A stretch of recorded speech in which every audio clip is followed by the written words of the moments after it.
Last class में bonus issue वाला किया था, लास्ट पार्ट डिस्कस, जहां पे हम लोगों ने कैलकुलेट करना सीखा था कि बोनस जब भी मिलता है उसका इम्पैक्ट करना क्या है। इफ बोनस आपको प्री एक्विजिशन प्रॉफिट से मिल रहा है तब हम लोग उसको क्या करेगा, हमेशा कॉस्ट ऑफ इन्वेस्टमेंट से माइनस कर देता है। वेयर इज पोस्ट एक्विजिशन से होगा तो उसको हम लोग रेवेन्यू प्रॉफिट ट्रीट करेगा। यही था मेरा बोनस का पॉइंट। ठीक है, तो लास्ट क्लास में ये सारे पॉइंट्स लिखे थे, ये म्यूचुअल ओइंग्स और ये वाला किया था क्या, म्यूचुअल ओइंग्स एंड अपवर्ड और डाउनवर्ड स्ट्रीम, सिर्फ लिखा था हमने। ठीक है, अब अपने को क्या करना है, डिस्कशन करना है। पहले पॉइंट नंबर 9 डिस्कस करता है कि अपस्ट्रीम और डाउनस्ट्रीम ट्रांजेक्शन होता क्या, इसका ट्रीटमेंट क्या करेगा।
फोर हो चुका, 5 हो चुका, 6 भी हो गया,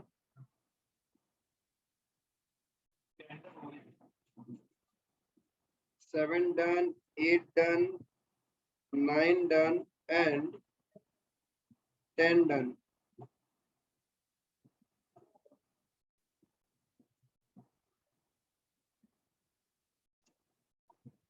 अब देखो क्या होता है अपस्ट्रीम ट्रांजैक्शन और डाउनस्ट्रीम ट्रांजैक्शन। अपस्ट्रीम ट्रांजैक्शन का मतलब क्या था, सब्सिडियरी टू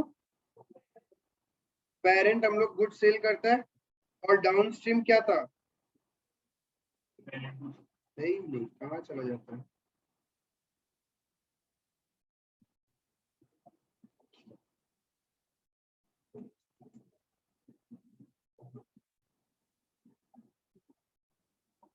इतना जगह हम कंसोलिडेशन सॉल्व कर लिया ना, तो नहीं करें।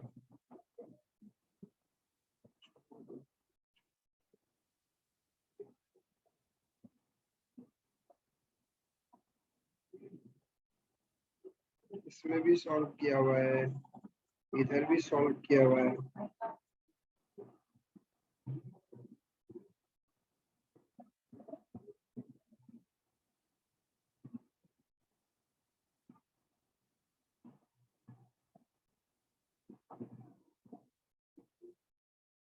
अपस्ट्रीम, अपस्ट्रीम का मतलब क्या होता है, छोटा वाला बड़े को सेल कर रहा है, और डाउनस्ट्रीम का मतलब बड़ा वाला छोटे को सेल कर रहा है। अब एक चीज सोचो, हम पहले बात करते हैं अपस्ट्रीम, ये होता क्या है।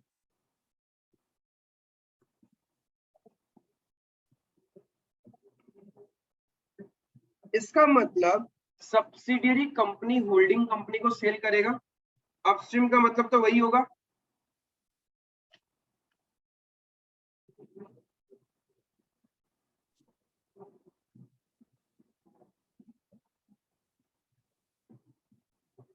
तो एक बात सोचो, सब्सिडियरी कंपनी के पास में एक कोई गुड्स है, ठीक है, वो ऐसा गुड्स में डील करता है जो होल्डिंग कंपनी उससे खरीदता है और आगे मार्केट में सेल करता है।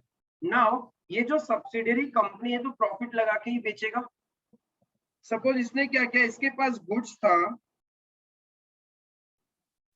कॉस्ट वैल्यू 1 लाख रुपए का, उसने सेल किया 1,50,000 रुपए में, यानी प्रॉफिट परसेंटेज कितना है, 50%। तो जब ये सेल करेगा होल्डिंग कंपनी को तो ये अपनी बैलेंस शीट में इसका क्या इंपैक्ट आएगा, होल्डिंग कंपनी को डेटर शो करेगा वो,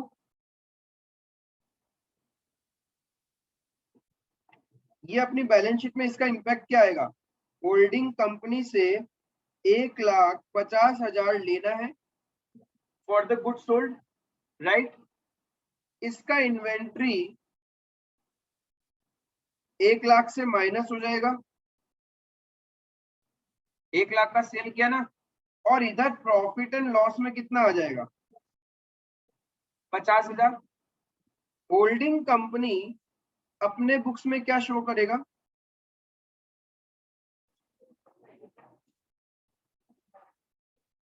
सब्सिडियरी कंपनी को पे करना है 1,50,000, क्योंकि होल्डिंग कंपनी के लिए तो 1,50,000 क्या है, कॉस्ट वैल्यू, और उसके बुक्स में आ जाएगा इन्वेंटरी 1,50,000 का। क्लियर है।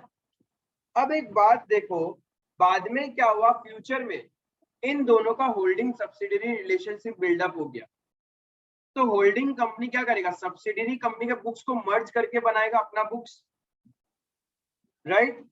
तो यहाँ पे जब होल्डिंग कंपनी दोनों का बैलेंस शीट को मर्ज करेगा, और होल्डिंग कंपनी ने ये गुड्स सेल भी नहीं किया, उसकी इन्वेंट्री में आ रहा है ये गुड्स, ठीक है, तो बताओ उसको सेल वैल्यू पे दिखाना चाहिए या फिर कॉस्ट वैल्यू में, इसी को अनरियलाइज प्रॉफिट बोलते हैं। और इंटर कंपनी ओइंग्स का मतलब हो गया कि जब ये दोनों बैलेंस शीट प्लस हो जाएगा, तब क्या दिखेगा कि सब्सिडियरी कंपनी को पेमेंट करना है और होल्डिंग कंपनी से पैसा लेना है, दोनों बैलेंस शीट को प्लस कर देंगे तो एक तरफ क्या होगा, इन दोनों को अपन प्लस करके बैलेंस शीट बनाए तो बताओ कैसा बनेगा,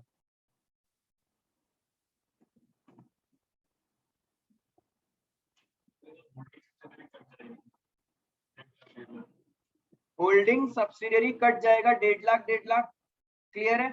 plus don't you think there is a profit of 50,000 जो होल्डिंग और माइनॉरिटी में डिस्ट्रीब्यूट हुआ होगा। सब्सिडियरी कंपनी का जो भी प्रॉफिट होता है वो 2 जन में जाता है ना, लेकिन क्या ये सच में कोई प्रॉफिट था क्या, ये तो अपने आप को ही सेल किया, इसका मतलब तो यानी दोनों से क्या करना पड़ेगा, रिड्यूस करना पड़ेगा। अब देखो इस बैलेंस शीट को अपन मर्ज करता है, मर्ज करेगा तो कैसा बनेगा, ये है holding plus subsidiary in the books of holding. तो होल्डिंग कंपनी क्या बोलेगा, मेरे पास इन्वेंटरी है 1,50,000 का, मुझे अपने आप को पेमेंट करना है 1,50,000, राइट। मुझे सब्सिडियरी को देना है 1,50,000, दोनों को प्लस करेगा तो यही होगा ना,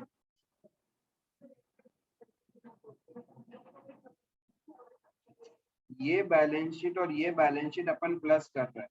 पहले देखो होल्डिंग कंपनी एसेट साइड में था ना, तो एसेट साइड में आ गया, ये लायबिलिटी में था, लायबिलिटी में आ गया, क्लियर है। उसके बाद इन्वेंट्री 150 था, 150 लेके आ गए, एंड प्रॉफिट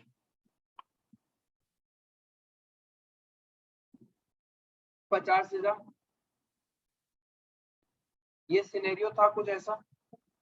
लेकिन एक चीज देखो, पहला बात है, क्या ये अब कैंसिल होना चाहिए या नहीं होना चाहिए, बिकॉज होल्डिंग कंपनी बोल रहा है मुझे अपने आप से ही पैसा लेना है और अपने आप को ही पे करना है, तो इसको हम लोग क्या बोलते हैं, म्यूचुअल ओइंग्स।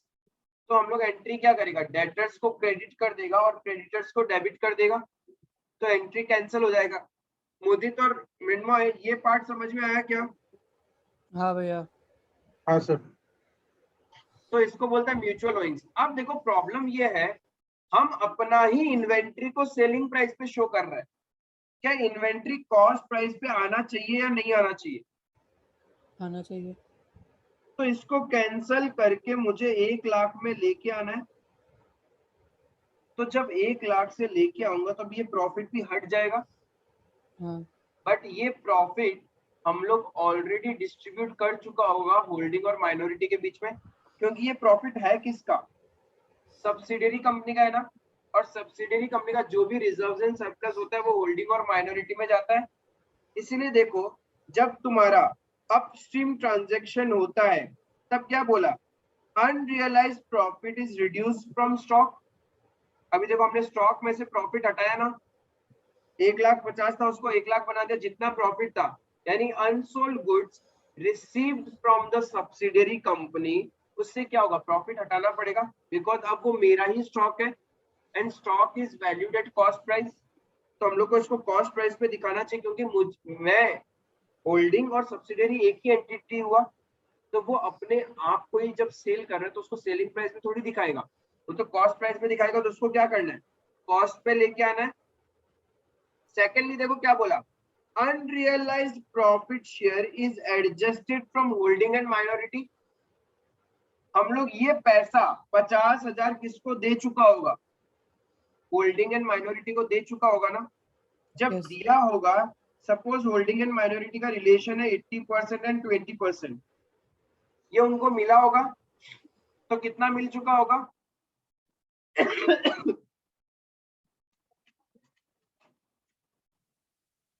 ये ऑलरेडी प्लस हो चुका होगा। लेकिन अब हम क्या कर रहे हैं, एलिमिनेट कर रहे हैं, हटा रहे हैं। तो हमें क्या करना पड़ेगा, वापस होल्डिंग के शेयर में से माइनस करना पड़ेगा और माइनॉरिटी के शेयर में से क्या करना पड़ेगा, माइनस करना पड़ेगा। हटाने का मतलब तो यही होता है ना। तो ये होता है अपस्ट्रीम ट्रांजैक्शन के टाइम में एडजस्टमेंट। क्या क्या एडजस्टमेंट करना है, एक तो इन्वेंट्री को कॉस्ट वैल्यू पे लेके आना है, जितना भी अनसोल्ड स्टॉक होल्डिंग कंपनी के बुक्स में है जो सब्सिडियरी से मिला है, सब्सिडियरी तो इसको सेलिंग प्राइस में ही बेचा होगा ना, तो इसके बुक्स में तो सेलिंग प्राइस में आ रहा है। और जब कंसोलिडेशन करोगे तो आप उसको सेलिंग प्राइस में थोड़ी दिखाओगे, कॉस्ट प्राइस में दिखाएंगे। तो हम लोग को अनरियलाइज प्रॉफिट हटाना है। सेकेंडली, ये अनरियलाइज प्रॉफिट, ये प्रॉफिट था तो सब्सिडियरी का, जो उसने होल्डिंग और माइनॉरिटी में बांट दिया होगा। तो हमें क्या करना है, उसको रिवर्स करना है, होल्डिंग का शेयर कम करना और माइनॉरिटी का शेयर कम करना पड़ेगा।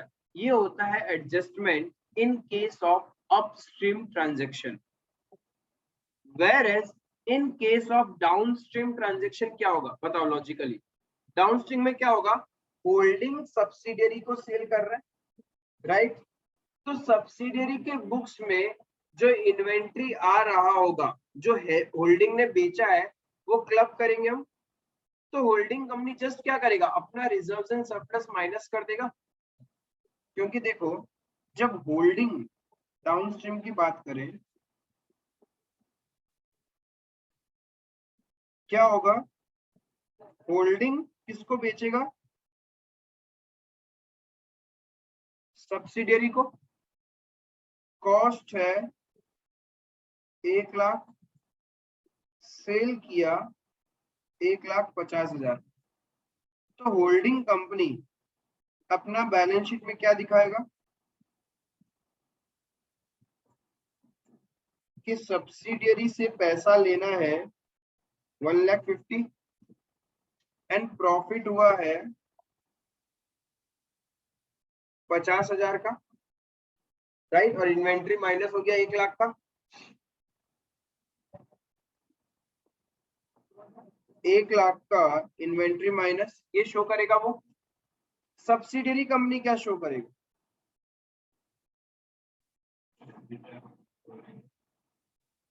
उसके पास इन्वेंट्री आ गया 1,50,000 का, और उसको होल्डिंग कंपनी को पैसा देना है 1,50,000। जब दोनों को प्लस करेंगे तो बताओ, होल्डिंग कंपनी सब्सिडियरी कंपनी को मर्ज कर रहा है, एक साथ बैलेंस शीट बनाएगा। तो ये जो इन्वेंट्री है, ये तुम्हें नहीं लगता ये होल्डिंग का ही था। जब अपने ही बुक्स में लेके आ जाएगा तो इसका मतलब क्या हुआ, इसने अपने आप को सेल किया था, वापस इसके पास आ गया। तो वापस जब आया तो कॉस्ट वैल्यू पे आना चाहिए ना। तो अनरियलाइज प्रॉफिट हटाना पड़ेगा इन्वेंट्री में से। बट ये प्रॉफिट जो था होल्डिंग का था, क्या होल्डिंग का प्रॉफिट होल्डिंग और माइनॉरिटी में बढ़ता है क्या, तो जस्ट क्या करेंगे, पीएल में से माइनस कर देंगे। तो यही चीज हमने वहां लिखा था कि जब होल्डिंग सब्सिडियरी को सेल करता है तो क्या करना है, एक तो स्टॉक में से प्रॉफिट हटाना है क्योंकि उसको कॉस्ट वैल्यू पे लेके आना है, and unrealised profit is reduced from PL account of holding company. सिर्फ और सिर्फ होल्डिंग कंपनी से ही हटेगा, क्योंकि सब्सिडियरी कंपनी के बुक्स में जो प्रॉफिट होता है वो होल्डिंग और माइनॉरिटी में जाता है, लेकिन होल्डिंग कंपनी के बुक्स में जो प्रॉफिट होता है वो तो सिर्फ होल्डिंग का ही होता है। क्लियर है। जब इसको मर्ज करेंगे, इसको जब अपन मर्ज करेंगे तो क्या हो जाएगा,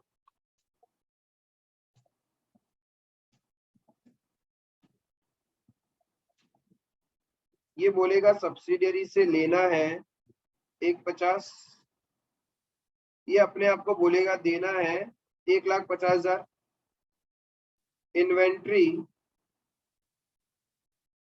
1,50,000 में शो करेगा, वो प्लस कर रहा है ना जस्ट, और इधर उसका खुद का पीएनएल का बैलेंस है 50,000। ये और ये आपस में कैंसिल हो जाएगा, म्यूचुअल विंग्स, इसको कम कर देगा, कितना लेके आ जाएगा अपन, अनरियलाइज प्रॉफिट एलिमिनेट कर दिया, और ये अनरियलाइज प्रॉफिट तो होल्डिंग का ही था, तो होल्डिंग का बुक से पीएल हट जाएगा। तो अल्टीमेटली 1 लाख में स्टॉक आना था और 1 लाख में स्टॉक आ रहा है। समझ में आया मोदित, मृण्मय? हाँ भैया। हाँ सर। ये होता है अपस्ट्रीम और डाउनस्ट्रीम ट्रांजैक्शन का एडजस्टमेंट। जब सब्सिडियरी होल्डिंग को बेचता है तो दो एडजस्टमेंट है, एक तो क्या है, स्टॉक से हटाओ, दूसरा इस प्रॉफिट को क्या करेंगे अपन, इस प्रॉफिट में होल्डिंग और माइनॉरिटी को माइनस करेंगे।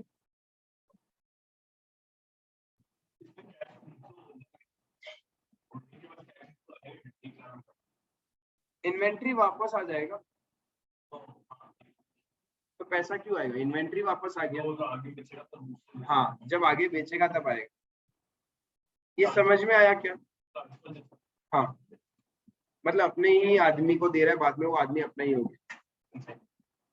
हाँ, एक तरह से not consign but term use कर सकते हैं। हाँ, समझ में आया? ही नोट डाउन करोगे, कर लो नोट डाउन, फिर आगे इसका डिस्कशन करते हैं। अपस्ट्रीम में, हाँ, अपस्ट्रीम में टोटल जब कंसोलिडेटेड बैलेंस शीट बनाया तब इन्वेंट्री होल्डिंग कंपनी का लिया, और डाउनस्ट्रीम में जब होल्डिंग कंपनी का लिया, हाँ, और डाउनस्ट्रीम में जब बनाया तब सब्सिडियरी कंपनी का लिया, क्यों? यस, ऐसा क्यों लिया सर? क्योंकि देखो, जब सब्सिडियरी ने होल्डिंग को बेचा होगा तो इन्वेंट्री यदि नहीं बिका होगा तो किसके बुक्स में आ रहा होगा, सब्सिडियरी से तो वो निकल ही चुका ना, वही इन्वेंट्री किसके बुक्स में आएगा, होल्डिंग कंपनी से के बुक्स में, क्योंकि उसने सेल ही नहीं किया अभी तक। लेकिन जब होल्डिंग ने सब्सिडियरी को सेल किया था तो किसके बुक्स में अनसोल्ड गुड्स आ रहा होगा, सब्सिडियरी के बुक्स में। इसीलिए ऐसा किया, जिसके बुक्स में वो इन्वेंट्री होगा उसी का बुक से उठाना पड़ेगा अपने को, इसीलिए। ठीक है सर। अभी देखो और उसको क्लैरिटी लेके आता है, एक दो एग्जांपल देखता है। Okay,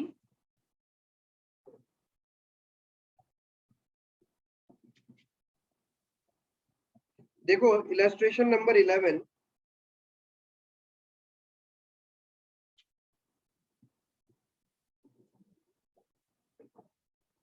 A Limited holds 80% of the equity capital and voting power in B Limited. Yani I can say A Limited is the holding company of the B Limited, whereas B Limited is the subsidiary company of A Limited. A Limited sells inventory costing 180 lakhs to B Limited. यानी A Limited holding subsidiary को बेच रहा है ना, कौन किसको बेच रहा है, होल्डिंग सब्सिडियरी को बेच रहा है, क्लियर है ये चीज। A Limited sells inventory costing rupees 180 lakhs to B Limited. Holding कौन हो गया, A Limited, सब्सिडियरी कौन हो गया, B Limited, ये इसको बेच रहा है, डाउनस्ट्रीम ट्रांजैक्शन हो गया, अपस्ट्रीम हो गया, ऊपर वाला डाउनस्ट्रीम बोल दो कोई दिक्कत नहीं है, ऊपर वाला नीचे वाले को बेच रहा है, ठीक है। वैसे इसको अपस्ट्रीम बोलता है, देखो यहाँ पे होल्डिंग जब सब्सिडियरी को बेचता है तो क्या होगा, डाउनस्ट्रीम, हाँ सॉरी डाउनस्ट्रीम बोलेगा इसको, क्योंकि क्या कर रहे हैं, नॉर्मल ट्रांजैक्शन है। अब क्या होगा, नीचे वाले को बेच रहे अपन, the entire inventory remain unsold with B limited. इसने इसको भेजा था 200 लाख में, 200 लाख में भेजा, अब ये इन्वेंट्री बी लिमिटेड के बुक्स में आ रहा है at the end of the financial year. तो बताओ क्या करेगा, suggest the accounting treatment for the above mentioned transaction in the consolidated financial statement. तो कंसोलिडेटेड फाइनेंशियल स्टेटमेंट जब बनाएगा, ए लिमिटेड का अपना एक बैलेंस शीट है, ठीक है, जिसके अंदर में वो प्रॉफिट दिखा रखा होगा कितना, 20 लाख, ठीक है। और बी लिमिटेड का अपना ही एक बैलेंस शीट होगा जहां इन्वेंट्री आ रहा होगा 200 लाख। अब जब इन दोनों को मर्ज कर देंगे अपन, इन दोनों बैलेंस शीट को मर्ज करके बनाएगा तो कैसा बनेगा, inventory 200 lakh, profit and loss 20 lakh, कैसा करके आ रहा होगा, क्योंकि देखो 200 लाख का इन्वेंट्री बी लिमिटेड का बुक्स में है, तो बी लिमिटेड का बैलेंस शीट तो ऐसे ही शो करेगा, और ए लिमिटेड ने प्रॉफिट अर्न किया है तो ए लिमिटेड का बैलेंस शीट ऐसे शो करेगा। अब इन दोनों को कंसोलिडेट करोगे तो पीएल आ जाएगा और इन्वेंट्री दोनों आ जाएगा। अब लेकिन प्रैक्टिकली बताओ, ये 200 लाख तो हमारा ही बुक्स में है और ये प्रॉफिट भी हमने अपने आप से कमाया, तो क्या करना पड़ेगा, इसको उड़ा देगा और इसको क्या करेगा 180 में लेके आएगा। तो हम लोग को क्या करना पड़ेगा, unrealized profit on the inventory will be eliminated, whereas holding books में जो प्रॉफिट है वो क्या होगा, सिर्फ होल्डिंग बुक से ही खत्म होगा मेरा। तो एंट्री क्या होगा, what will be the journal entry,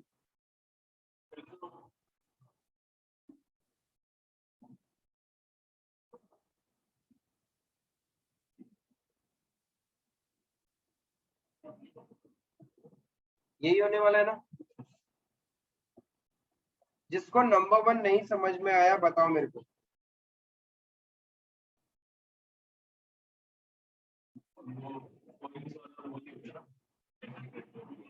आ गया सर। देखो यही चीज इन लोग बोल रहे हैं, बहुत लंबा चौड़ा बोला, पता नहीं क्या बोल रहे हैं, इतना कहानी क्यों बोल दिया, छोड़ो ना। This would be the case of downstream transaction, ये मेरा डाउनस्ट्रीम ट्रांजैक्शन है, ठीक है, ऊपर वाला नीचे वाले को दे रहा है। In the consolidated profit and loss account for the year ending, this entire transaction of sale and purchase would be eliminated by reducing both sales and purchase.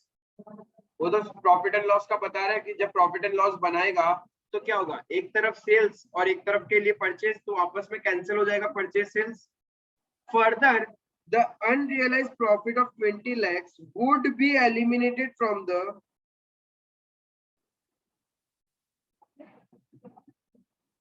consolidated financial statement से by reducing the consolidated profit and increasing the consolidated losses। बात एक ही है, profit कम करो losses को बढ़ाओ, and reducing the value of closing inventory as of 31st March।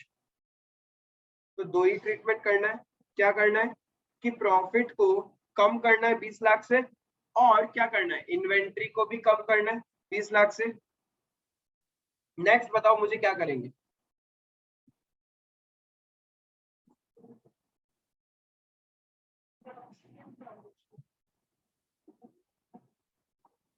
ये downstream था, इसमें क्या हो रहा है, बी लिमिटेड ए को दे रहा है, राइट। तो बी लिमिटेड का बैलेंस शीट कैसा होगा, कमाया होगा कितना, इसका बैलेंस शीट कैसा होगा,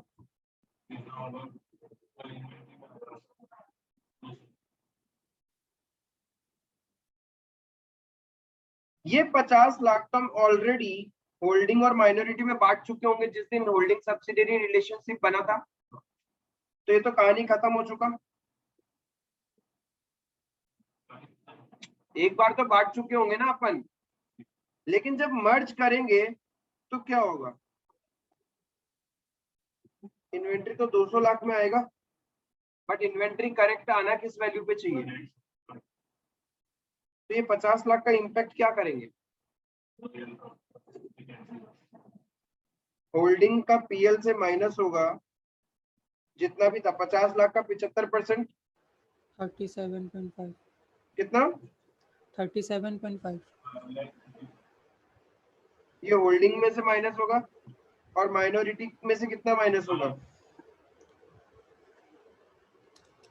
तभी तो दोनों साइड मैच करेगा। हाँ आया समझ में? यस ऑब्जर्व करो इसको, पूरा अच्छे से रीड करना, कोई हड़बड़ी नहीं है।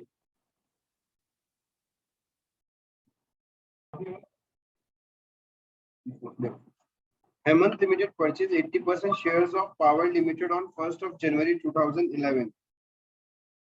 1 जनवरी 11 को खरीदा, 31 दिसंबर 11। जिस दिन खरीदा उस दिन पावर लिमिटेड का शेयर कैपिटल था और पीएनएल अकाउंट का बैलेंस था। During the year ended Power Limited earned a profit of 30,000 and at year end declared and paid a dividend of 22,500। ठीक है, तो सोचो कि मैंने डिविडेंड, चलो मानते हैं ईयर के स्टार्टिंग में जो प्रॉफिट था वहां से ही दे दिया, तो ये कम हो जाएगा। अब तुम्हारा नेटवर्थ कितना बचा?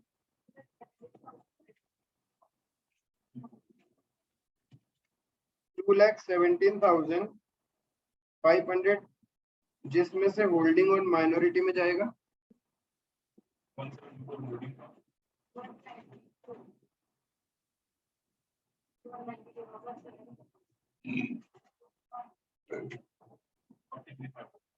ये माइनॉरिटी को मिलेगा, यानी माइनॉरिटी को हम लोग शेयर कैपिटल दे चुका है और प्री एक्विजिशन प्रॉफिट्स दे चुका है।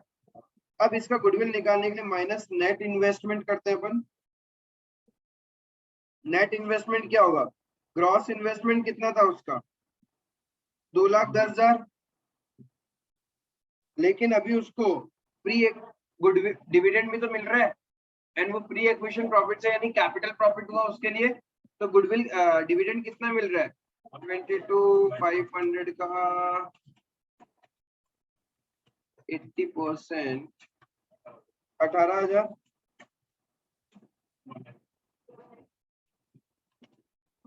$192, तो कितना आ गया?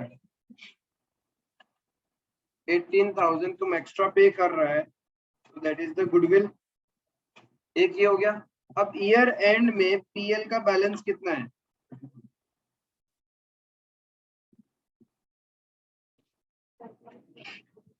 अरे ड्यूरिंग द ईयर बताओ ना कितना कमाया? 30,000। तो ईयर एंड में वैल्यू रहेगा पता कितना? 90 माइनस 22,500 प्लस 30,000, 97,500 है ईयर एंड का वैल्यू। बट मुझे तो सिर्फ इस रेवेन्यू प्रॉफिट का ट्रीटमेंट करना है। ये दो जन में जाएगा होल्डिंग एंड माइनॉरिटी।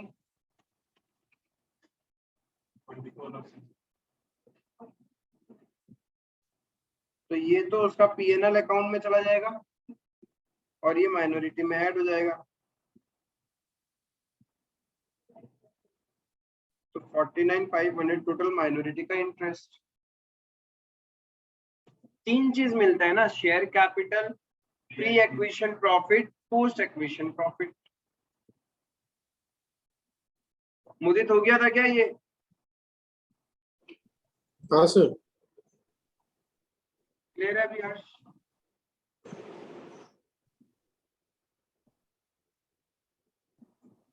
नंबर 3 भी कर सकता है।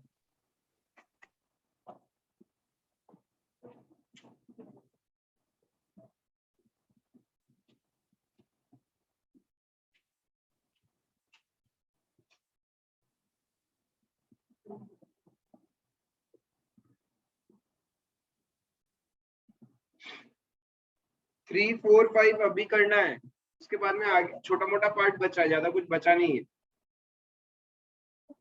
नंबर 2 करो हर्ष, देखो तो करेक्ट करता है तो। नहीं सकोगे नो इश्यूज है।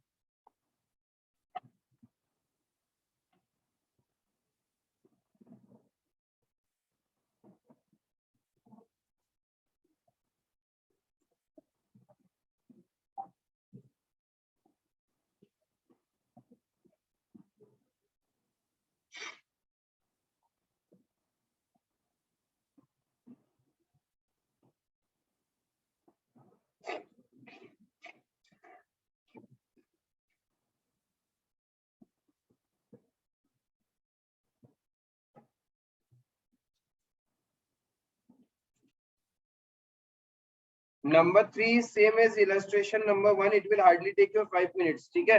अब नंबर 4 के अंदर एक पूरा का पूरा क्वेश्चन है। आपका रिक्वायरमेंट पार्ट क्या है नंबर 4 में? प्रिपेयर कंसोलिडेटेड बैलेंस शीट, यानी पूरा एक बड़ा क्वेश्चन है, ठीक है, एग्जाम का क्वेश्चन है ये। इसमें मुझे क्या क्या चाहिए? Number 1 percentage of holding, number 2 gross investment, number 3 adjustment entries, number 4 revenue profit, number 5 goodwill capital reserve, number देखो एक चाहिए percentage of holding, number 2 gross investment चाहिएगा, नंबर 3 तुम्हारा कैपिटल प्रॉफिट्स का ट्रीटमेंट करना पड़ेगा, treatment of capital profits, number 4 revenue profits of B limited, number 5 revaluation profit, number 6 net worth of B limited on the date of acquisition, उसके बाद number 7 cost of control, number 8 minority interest, number 9 consolidated profit and loss, minority interest, फिर consolidated profit and loss and consolidated plant and machinery. इतना चीज निकाल लिया, उसके बाद इस क्वेश्चन में कुछ नहीं बचेगा। पहले पूरा क्वेश्चन एकदम शिद्दत से पढ़ो, ठीक है, खुद से ट्राई करो, नहीं सकेगा तो मैं हूं, बताना, मैं आराम से स्टेप बाय स्टेप समझाऊंगा कैसे कैसे क्या करना है। जो बताया हुआ है, जो स्टोरी लाइन बताया हुआ है, उस हिसाब से चलो।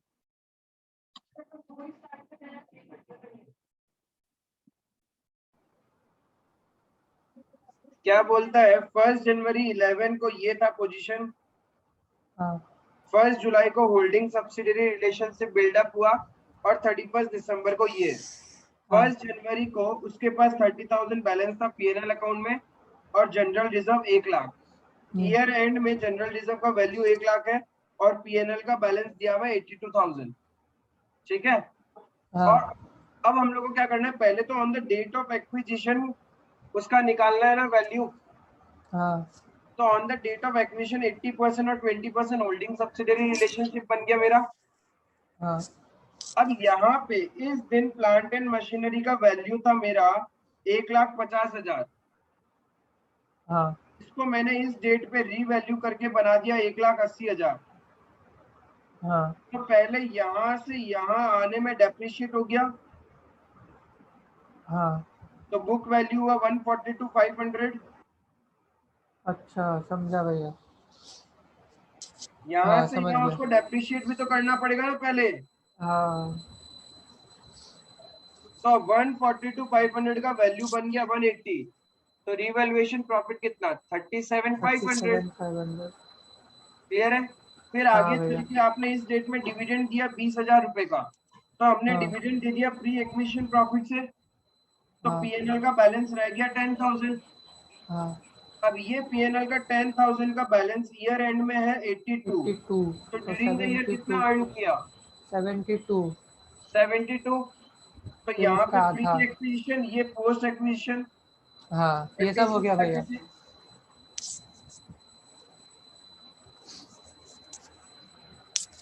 फिर ईयर एंड का रेवेन्यू प्रॉफिट्स निकालने के लिए ये जो तुम्हारा करंट ईयर का 36,000 प्रॉफिट है रेवेन्यू प्रॉफिट, उसमें से डेप्रिसिएशन भी माइनस होगा क्योंकि हमने कम डेप्रिसिएशन चार्ज किया है।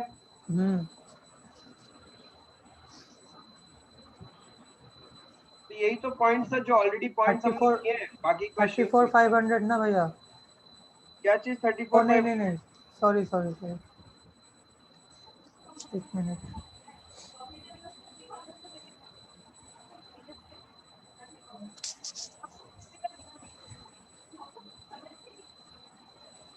अब समझ में आया? इतू सा एक टाइम ग्राफ था, एक इतू सा टाइम ग्राफ और एक टाइम ग्राफ देखो मैंने यहाँ पे पीएनएल समझाने के लिए बना दिया।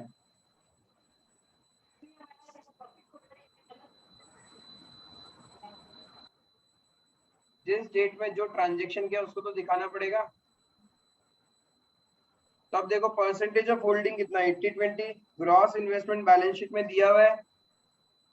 गलती से हमने क्या कर दिया, जो डिविडेंड मिला है होल्डिंग कंपनी में उसको पीएनएल में दिखा दिया, तो ये एडजस्टमेंट एंट्री पास करके ठीक करेंगे, प्रॉफिट उसका कम हो जाएगा और कॉस्ट ऑफ इन्वेस्टमेंट कम करेंगे। ये नंबर 3 समझ में आया क्या? हाँ ये सब आया भैया। रेवेन्यू प्रॉफिट कितना है आपका? 8500 है क्या? 34,500 होगा ना। अरे हाँ 85 तब सही है।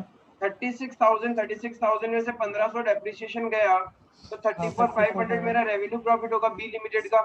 हाँ स्टार्टिंग में 30 था, उसमें से 20 डिविडेंड दे दिया, बचा 10,000। फिर हाँ क्लोजिंग बैलेंस है 82, तो करंट ईयर में कितना कमाया 72, 22। उसमें से 36 तो प्री एक्विजिशन पीरियड का है, हाँ फिर 1500 तो ये पोस्ट अंडर एक्विजिशन डेप्रिसिएशन। कितना हुआ हाँ 34,500। 34,500। हाँ अरे समझ में आया मुदित? हाँ सर कर रहा हूँ। फिर रिवैल्यूएशन प्रॉफिट इस तरीके से अपन निकाला था,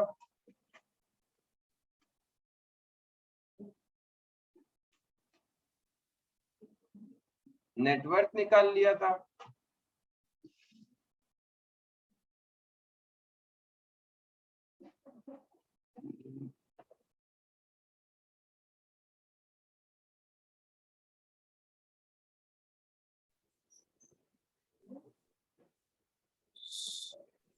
कंसोलिडेटेड पीएनएल अकाउंट अच्छे से देख लेना। ए लिमिटेड का 57,200 बैलेंस था, लेकिन उसने गलत 16,000 प्लस कर रखा था कैपिटल प्रॉफिट का, तो वो माइनस कर देंगे, plus share from B limited. B limited का जितना भी रेवेन्यू प्रॉफिट है उसका 80% मिलेगा ए लिमिटेड को, तो आ जाएगा कंसोलिडेटेड पीएल का बैलेंस। वैसे ही कंसोलिडेटेड प्लांट एंड मशीनरी निकालेंगे। सर माइनॉरिटी इंटरेस्ट एक बार समझाइए। अरे और माइनॉरिटी में देखो कि तुम्हारा नेटवर्क था 383,500, उसका 20% मिल गया। हाँ उस नेटवर्क के अंदर में कैपिटल और reserves and surplus, pre acquisition profits, reserves and surplus और कैपिटल दोनों आ गया। हाँ अब बचा कैसे एक ही part, that is revenue profit. हाँ तो रेवेन्यू रेवेन्यू प्रॉफिट का 20% दे देंगे। रेवेन्यू प्रॉफिट 36,000 हुआ ना। तो उसमें से डेप्रिसिएशन माइनस भी तो करना पड़ेगा, रीवैल्यू किया ना एसेट्स को, ओ तो हाँ हमने जो पहले डेप्रिसिएशन कर रखा होगा वो कम कर रखा है, हाँ सर हाँ समझा?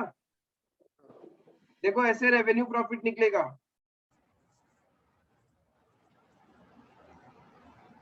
भैया 83,600 माइनॉरिटी। हाँ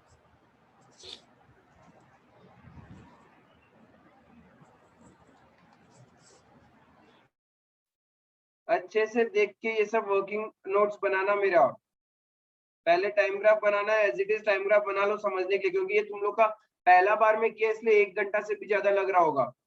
नेक्स्ट टाइम ऐसा नहीं होना चाहिए, फ्लो आना चाहिए, स्पीड बढ़ना चाहिए विद द टाइम अब तुम लोग का, क्योंकि पॉइंट्स यही है कंसोलिडेशन में, घुमा घुमा के पॉइंट्स यही पूछेगा आप लोग से, यही रिवैल्यूएशन होगा, यही आपका डिविडेंड का पॉइंट होगा, बोनस का पॉइंट होगा, फिर अपस्ट्रीम डाउनस्ट्रीम इंटर कंपनी ओइंग्स, बस इतना ही है कंसोलिडेशन, और कुछ भी नहीं है।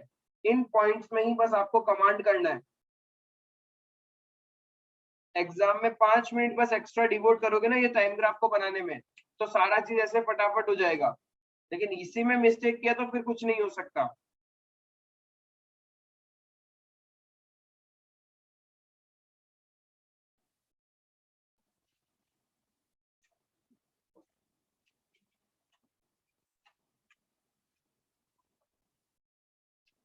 फटाफट कंसोलिडेटेड बैलेंस शीट बनाना। नेक्स्ट क्लास में जब तुम लोग आओगे तो मैं प्रेजेंटेशन देखूंगा।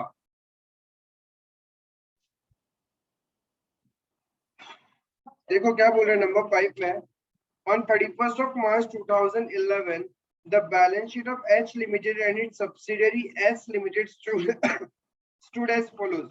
31 मार्च 2011 का बैलेंस शीट है होल्डिंग सब्सिडियरी का, ठीक है। शेयर कैपिटल होल्डिंग का इतना है, सब्सिडियरी का इतना है, रिजर्व्स एंड सरप्लस सब कुछ दे रखा है। तो इन्वेस्टमेंट कितना कर रखा है, 3000 रुपए का ग्रॉस इन्वेस्टमेंट कर रखा है होल्डिंग कंपनी ने सब्सिडियरी कंपनी में। क्लियर है? नीचे तुम्हारा डिटेल्स दिया हुआ है किसमें क्या है क्या नहीं है, ये सारा राम कहानी है। स्टार्ट होता है एडिशनल इंफॉर्मेशन से। The following information is also provided to you कि हमारा एक्विजिशन हुआ था 1 अप्रैल 2010। 1 अप्रैल 2010 में एच लिमिटेड ने क्या किया था, 180 lakh shares in H limited purchase किया था। When the balance of general reserve and profit and loss account stood at this and this, जिस दिन 180 लाख शेयर्स एच लिमिटेड ने परचेज किया उस दिन शेयर जनरल रिजर्व और पीएनएल का बैलेंस था सब्सिडियरी कंपनी का इतना इतना। अब देखो हमने 180 लाख परचेज कर लिया ऑन 31 मार्च 2010 को। उस दिन कितने नंबर ऑफ शेयर्स थे नहीं पता, बट 31 मार्च 2011 को सब्सिडियरी कंपनी में कितने टोटल शेयर्स है, 480 लाख। तो एक बात बताओ, यदि हम ऐसे देखें कि 480 लाख शेयर्स है एस लिमिटेड के, उसमें से 180 लाख किसके पास है, होल्डिंग कंपनी का। तो क्या होल्डिंग सब्सिडियरी रिलेशनशिप बन रहा है क्या? अरे ये तो 31 मार्च 11 का है ना, और ये हमने कब लिया, यानी इसके बीच में कुछ तो हुआ है कहानी। ये बढ़ा कैसे शेयर कैपिटल, तो कुछ कहानी हुआ होगा। तो बोनस का एक पॉइंट दिया हुआ है ना, on 1 January 11 S limited issued 3 fully paid bonus shares for every 5 share held out of balance of its general reserve as on 31 March 10 pre acquisition profit से बोनस दिया है। यानी जो मेरा closing number of equity shares है that is after considering bonus है। तो मेरे पास बिफोर बोनस कितना होना चाहिए,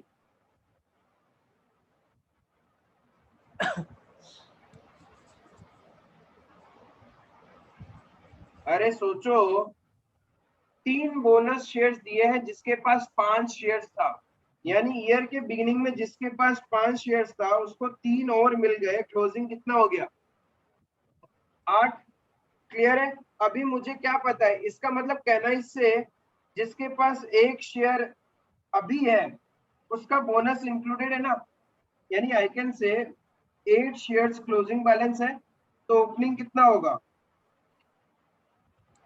है ना। तो अभी तुम्हारा क्लोजिंग बैलेंस कितना है, 480 लाख शेयर्स, तो ओपनिंग कितना होगा,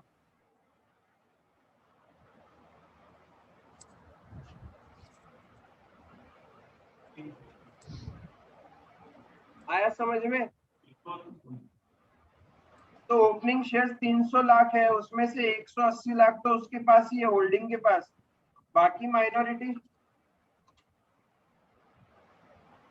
तो 180 डिवाइडेड बाय 300 परसेंटेज देखोगे तो 60%, 40%। ये कहानी समझ में आया? भैया मैं तो क्या चीज, मेरा मतलब 180 में फिर बोनस ऐड नहीं होगा क्या भैया? अच्छा आपने 3000 लिया टोटल, सब ठीक है। अरे मैं तो उस डेट पे लूंगा ना जिस डेट पे होल्डिंग सब्सिडियरी रिलेशनशिप बिल्ड हो रहा है, हाँ हाँ। उस दिन का शेयर्स तो निकालना पड़ेगा।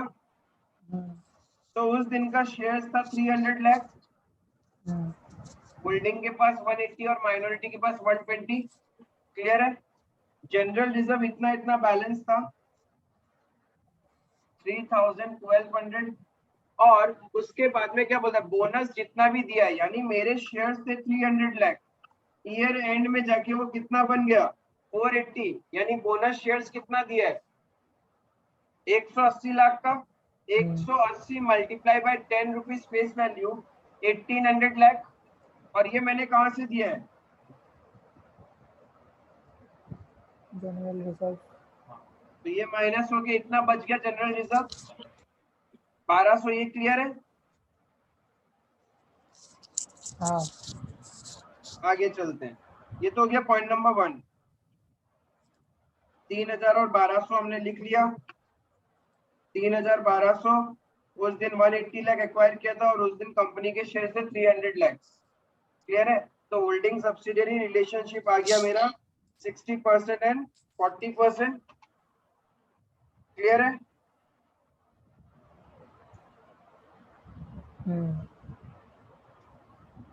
अब आगे मैंने ऐसे चलते किया हैं। भैया, क्या चीज? जैसे ये इसमें लिखा है ना कॉपी में आपका नोट में। ऐसे किया होगा तुम, ऐसे है ना? हाँ हाँ राइट? हाँ कि 180 लाख शेयर्स है। कंपनी क्या करती है, जिसके पास 5 शेयर है उनको 3 शेयर बोनस दे रही है। तो इसके पास 180 लाख शेयर है, कितने बोनस मिल जाएंगे?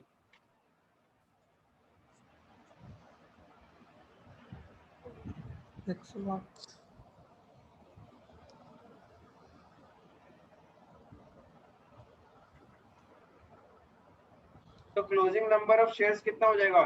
288। तो आउट ऑफ 480 288 इनके पास है, तो परसेंटेज निकाल लो। ऐसे भी निकल सकता है 60%। यहाँ पे क्लियर है? पॉइंट नंबर 2 क्या बोला? On 1st of April 2010 S Limited declared a dividend at the rate 20%। 1st April 2010 ये किस पैसे से दिया होगा? प्री एक्विजिशन प्रॉफिट से।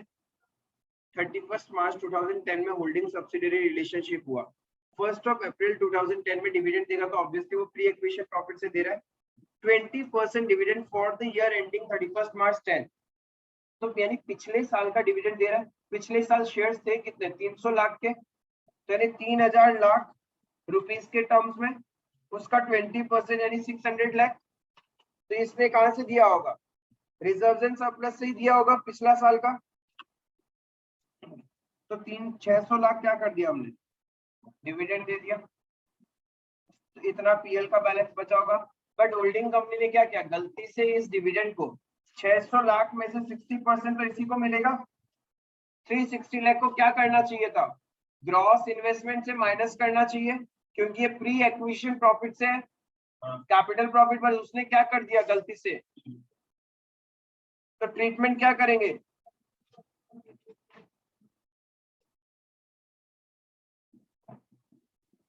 इन्वेस्टमेंट का वैल्यू कम होगा और पीएल का वैल्यू भी कम होगा होल्डिंग कंपनी के बुक्स में।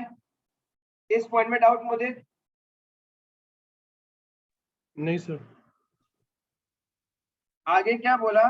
तो यानी ये पॉइंट भी हो गया। On 1st of January 11 S limited, ये तो कर चुके अपन।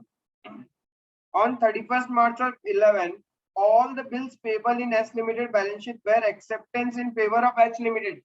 यानी सब्सिडियरी कंपनी के बुक्स में जितना भी बिल्स पेबल है वो सारा का सारा होल्डिंग को देना है। तो होल्डिंग के बुक्स में जितना भी है वो सारा बिल्स रिसीवेबल किसका है? एस लिमिटेड का। सब्सिडियरी बोल रहा है मेरे को पेमेंट करना है एच लिमिटेड को, तो एच लिमिटेड क्या बोलेगा? मेरे को रिसीव करना है एस लिमिटेड से। तो एस लिमिटेड की बुक्स में बिल्स पेबल है, एच लिमिटेड की बुक्स में बिल्स रिसीवेबल है, तो दोनों आपस में कैंसिल हो जाएगा। But on the due date, H Limited held only 45 lakh of these acceptance in hand. The rest having been endorsed. Rest तो endorse कर दिया तो वो तो पेमेंट करना पड़ेगा। तो म्यूचुअल ओइंग्स कितना रह गया बुक्स में? 45 lakhs का, तो ये कैंसिल हो जाएगा।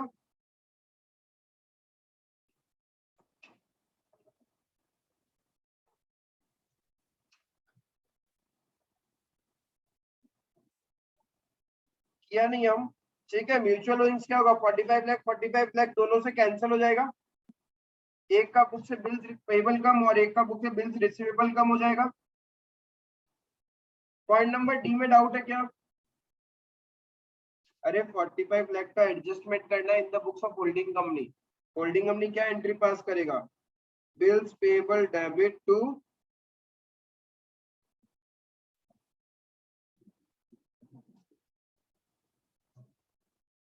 Last point.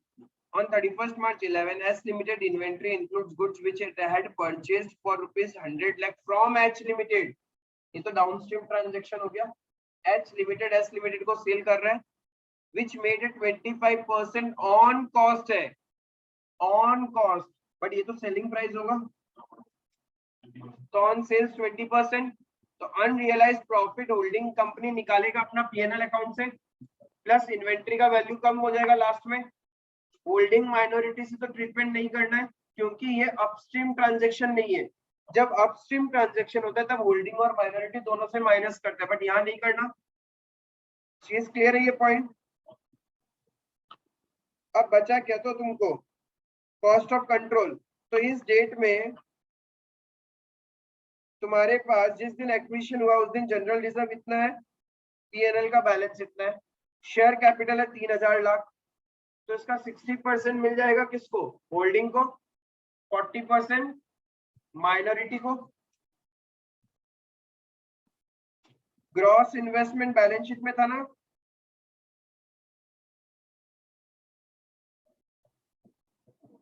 इसमें से डिविडेंड माइनस हो जाएगा 360 का, तो बस वही माइनस करना है।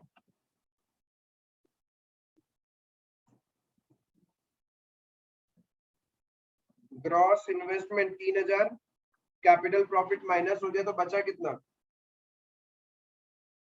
क्लियर है? शेयर कैपिटल कितना मिलेगा? बोनस इंक्लूड होके मिलेगा ना, एक तरह से बोनस भी क्या है? कैपिटल प्रॉफिट ही है। अरे आप चाहो तो ऐसा कर सकते हो, देखो यहाँ पे ऐसे नहीं करके व्हाट यू कैन डू,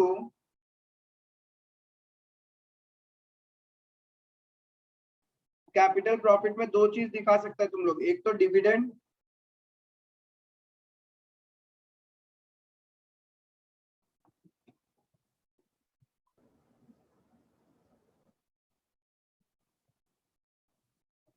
और एक बोनस इश्यू था ना, कितना मिला था?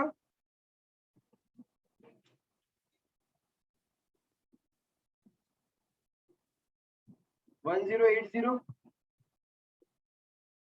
तो नेट इन्वेस्टमेंट हो गया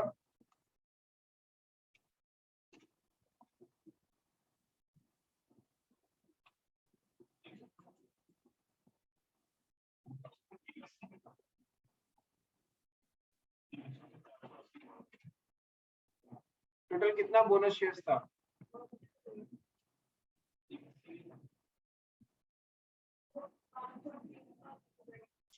हाँ तो तुम्हारा 180 भी था, तो उसका 60% ही होगा ना यहाँ पे। तो 180 का 60% 108 लाख शेयर्स होता है, मल्टीप्लाई बाय 10 करेगा तो फेस वैल्यू।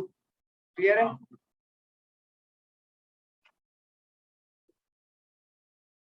फिर शेयर कैपिटल होगा 3000 लाख का 60%,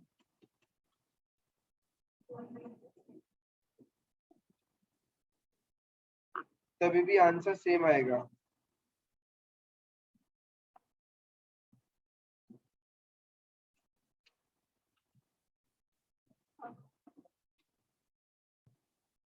मुझे दिए सीओसी डाउट?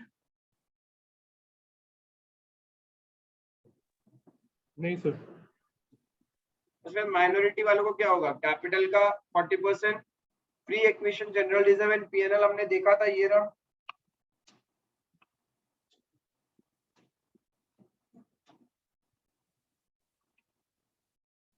$1800 का 1200 और 600 40%। पोस्ट एक्विजिशन का रेवेन्यू प्रॉफिट 1200, उसका 40% दे दिया। ये 1200 कैसे आया? क्योंकि क्लोजिंग बैलेंस दिया हुआ है ना जनरल रिजर्व और पीएनएल का, उन दोनों का डिफरेंस 1200 से 1380 हो गया। करंट ईयर का प्रॉफिट कितना? 180 प्लस 600 से 1620 हो गया, तो 1020 प्लस 180 1200 रुपए revenue profit for the year. 1200 revenue profit नहीं समझ में आया?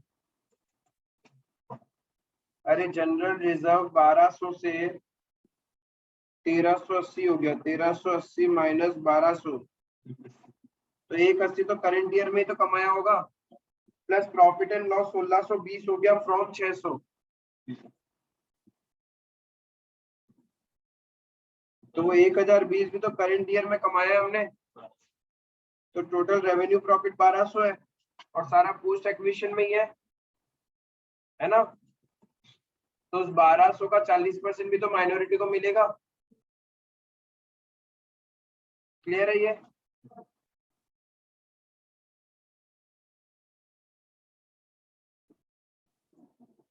फिर एच लिमिटेड का अपना खुद का प्रॉफिट, उसमें एक गलती कर रखा था 360 ऐड कर रखा था, वो माइनस कर देगा।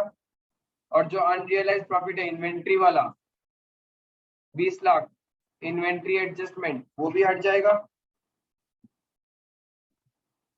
और 1020 का 60% इसको मिल रहा है। रिजर्व एंड सरप्लस अलग किया, दो चीज निकाला देखो, एक पीएनएल है और एक रिजर्व एंड सरप्लस है, दोनों अलग अलग।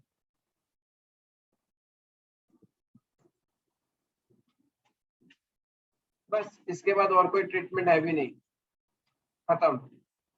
म्यूचुअल ओइंग्स दिखाना है तो दिखा सकते हैं।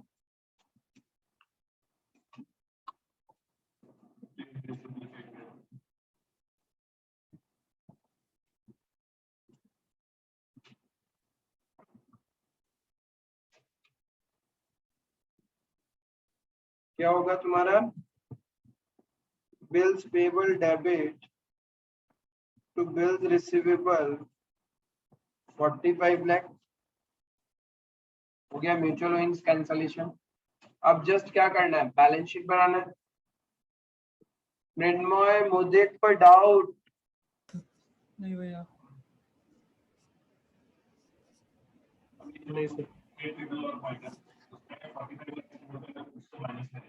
जब कंसोलिडेटेड बनाएगा तो बिल्स पेबल सब्सिडियरी का जो आएगा वो कम कर देगा, प्लस हमारा बुक्स में जो बिल्स रिसीवेबल है उसको भी कम कर देगा। 45 लाख से हाँ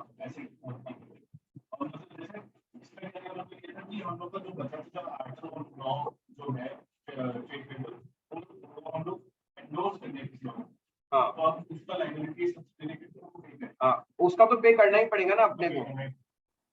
हमारे बुक हमारे बुक्स में जितना एक दूसरे से लेना करना है ना वो कैंसिल होता है, उसी को म्यूचुअल ओइंग्स बोलते हैं।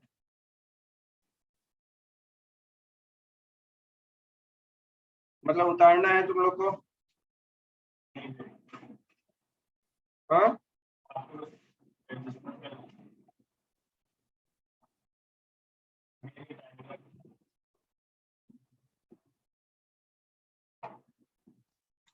तो बोला ही मेन यही होता है,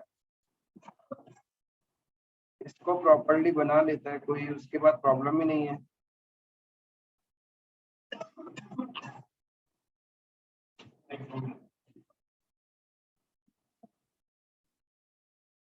मुझे समझ में आया? हाँ sir. Next class balance sheet बना के लाएगा और नेक्स्ट क्लास में बचा हुआ जो भी टॉपिक्स है वो अपन खत्म करेगा, छोटा छोटा। अब तो एक प्रॉफिट एंड लॉस कंसोलिडेटेड बनाना सीखना है और बाकी कुछ ज्यादा है नहीं। बाकी एक पॉइंट है जहाँ पे बोलते हैं यूनिफॉर्म अकाउंटिंग पॉलिसी, बोलता है होल्डिंग और सब्सिडरी को एक ही अकाउंटिंग पॉलिसी अडॉप्ट करना चाहिए।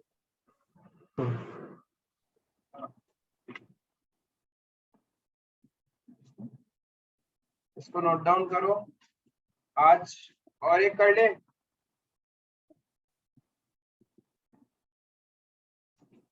नहीं सर। तुम तो घर में बैठा है, क्वेश्चन आगे तो दो एक छोड़ा हुआ है, PNL consolidated profit and loss वगैरह। कैश फ्लो तो नहीं आता है इसके अंदर में, पीएनएल और बैलेंस शीट बस ये दो ही काम का है। कंसोलिडेटेड कैश फ्लो कभी भी आपको एग्जाम में नहीं आएगा, कंसोलिडेटेड बैलेंस शीट और या फिर consolidated profit and loss account, बस ये दो ही रहता है। मिनमय कंसोलिडेटेड पीएल सीख लेता है आज। भैया नो कमेंट्स। अरे 4 और 5 is a combination of all the सारा क्वेश्चंस, हाँ एवरीथिंग। एग्जाम में ऐसा ही क्वेश्चन आएगा।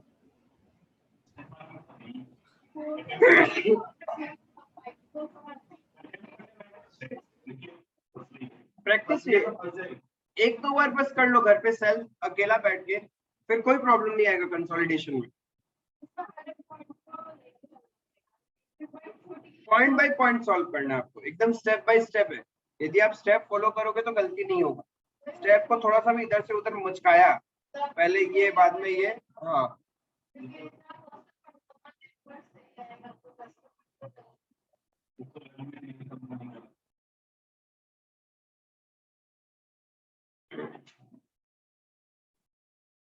ठीक है, ये उतारो। That's all for today, thank you.